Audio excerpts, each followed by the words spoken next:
Hi, my name is Violet. I'm a dietetic intern with Seattle Pacific University, and today we're making a pico de gallo using a whole red onion.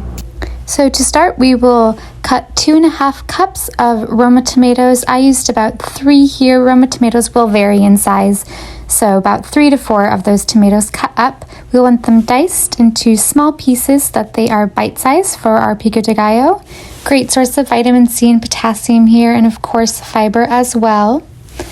And then just quickly dry off your cutting board and we'll move on to our onion. We're using a whole red onion. You will want this diced into small pieces as well. So one way to do that is to cut across and then cut in the opposite direction one more time. And we'll add that directly in with our tomatoes. And then as you finish up those onions, we will move on to our jalapeno. So you can either de-seed the jalapeno as I'm going to here, or you can choose to leave in the seeds if you prefer a pico de gallo that is a little bit spicier. If you choose to de-seed it, you can cut it lengthwise as I do here. And then very carefully remove all of the seeds and that fibrous middle. And then if you'd like to fully remove all the seeds to make sure that you're not getting any in your pico de gallo, you can also choose to rinse them at this point as well. And then we will dice our jalapeno, kind of going across to get those smaller pieces so that we don't get any too spicy of bits into our pico de gallo. Into the rest of our mixture.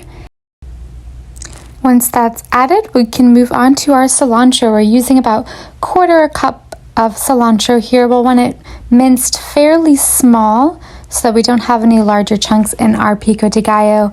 Cilantro is also a great source of antioxidants, great for reducing the risk of cancer and keeping us looking young.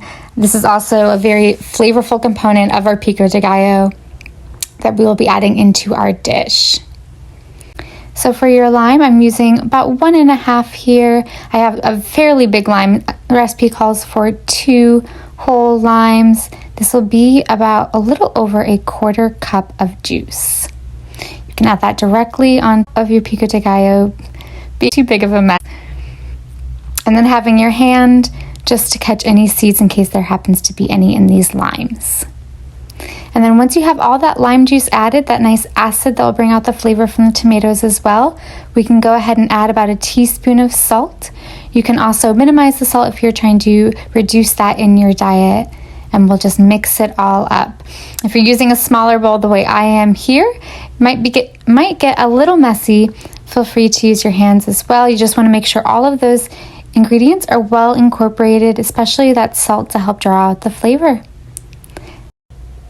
Once that's all mixed up, you can serve with chips or on top of tacos and enjoy with friends. Enjoy!